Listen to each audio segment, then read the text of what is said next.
you got a tour, you got an album, you got the whole bit going here. The saga begins, of course, the lyrical adaptation of American Pie.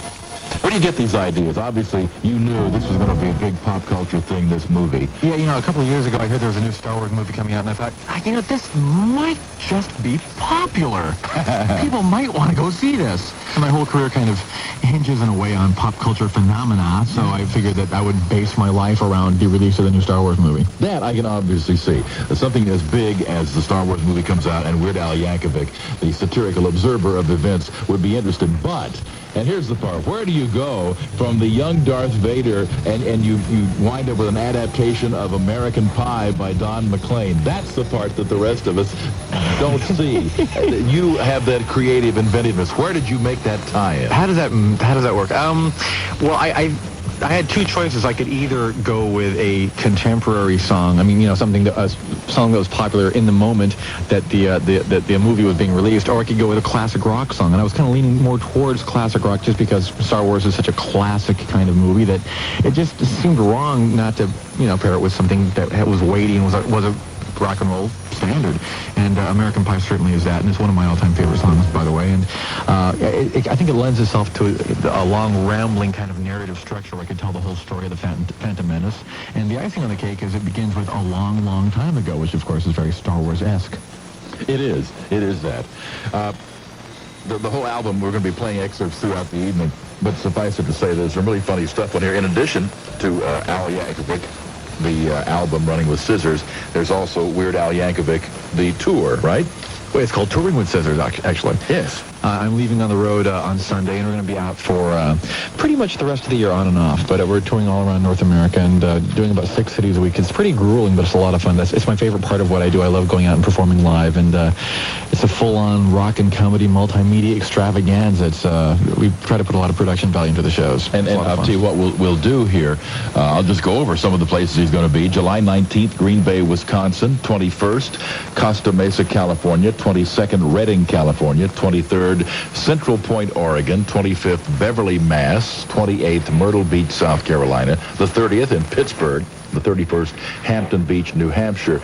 And then it goes on through New Jersey, New York, and Rhode Island, and all over the country, crisscrossing back and forth. Yeah, not much rhyme or reason to have in Costa Mesa, California one day, and Massachusetts the next day, and back to Green Bay, Wisconsin. There's not a lot of continuity there. Yeah, from Michigan to Missouri to Ohio, but that's okay. That's all right. Well, the title of the album, I'm sure that you're getting a lot of complaints about that. Running with Scissors. No, you can't say that. Well, kids, don't try this at home. Exactly. We'll run that disclaimer throughout the show. Kids, yeah, I had a Saturday morning TV show on CBS about a year and a half ago, and I felt kind of blocked in because my humor is pretty clean already, but when you do a Saturday morning TV show, it's antiseptically clean. I mean, it's like the simplest thing. It's such innocuous little things. Like there was one example, I broke a breakaway plate on my head as a gag, and the censor went nuts. Like, you can't break a plate on your head. Kids are going to see that, and they're going to go into the kitchen and pull plates out of the cupboard and start breaking it on their heads because it's imitatable behavior.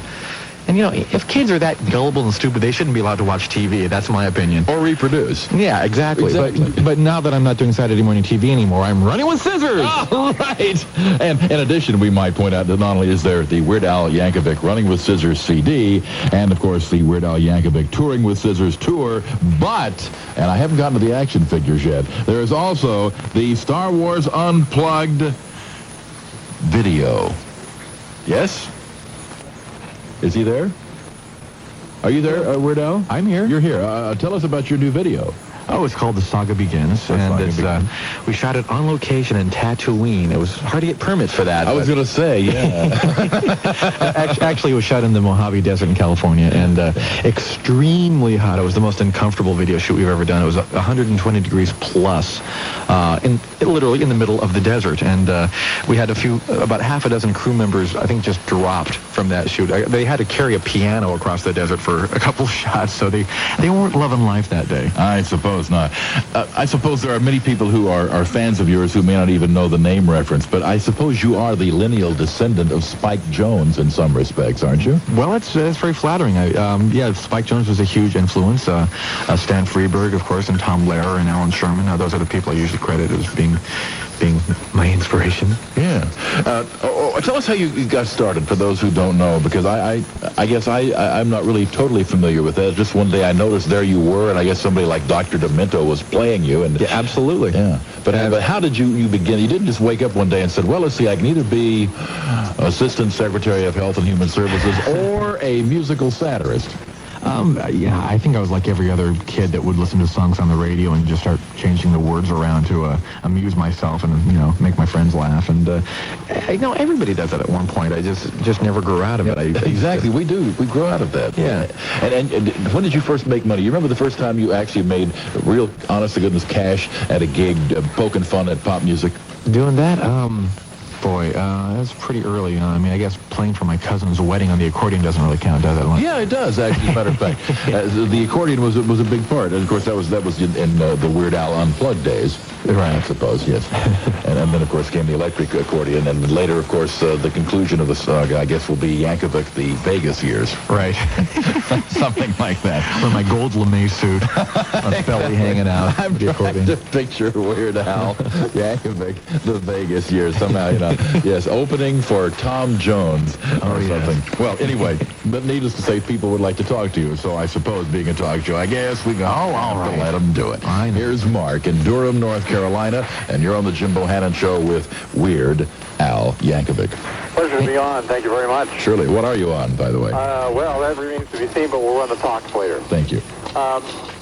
When you got started, it was, as Jim mentioned before, thanks to people like Dr. Demento, and kind of niche programming on radio was real helpful, I think, to your career. And a lot of people like Frank Zappa that never would have been heard had it been not for people like Dr. Demento and places on the radio where you could hear unusual stuff like that.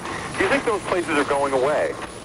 I think they're in danger of disappearing. I think radio is getting a lot more tightly formatted, and it's harder to find that kind of niche programming these days. Dr. Demento's still doing quite well. He's going into his 30th year on the air. But yeah, it's harder to find. I think back in the 70s when Dr. Demento was starting out, I think radio in general was a bit more experimental and open. And it's sad to say, but yeah, I think people are too much into playlists now, and it's more highly regulated. There are all sorts of consultants that determine what gets played on the radio station. I mean, there's a radio station here in L.A., a very popular station, which 10 years ago, I could literally walk in with a record and go up to one of the DJs who was a friend and say, "Hey, got a new record, play it on the air," and he'd go, "Okay," and drop the needle right on it. And that just wouldn't happen these days. No, today it has to go through a committee, which is, of course, a very creative way of covering the backside. We'll take a break. Mark, thank you for your call. We've got more calls and, of course, more music. What else? More music with Weird Al Yankovic. And our guest this evening has now the CD, Running with Scissors, the tour, Touring with Scissors, and, of course, the video, which is The Saga Begins. We'll be back after these messages.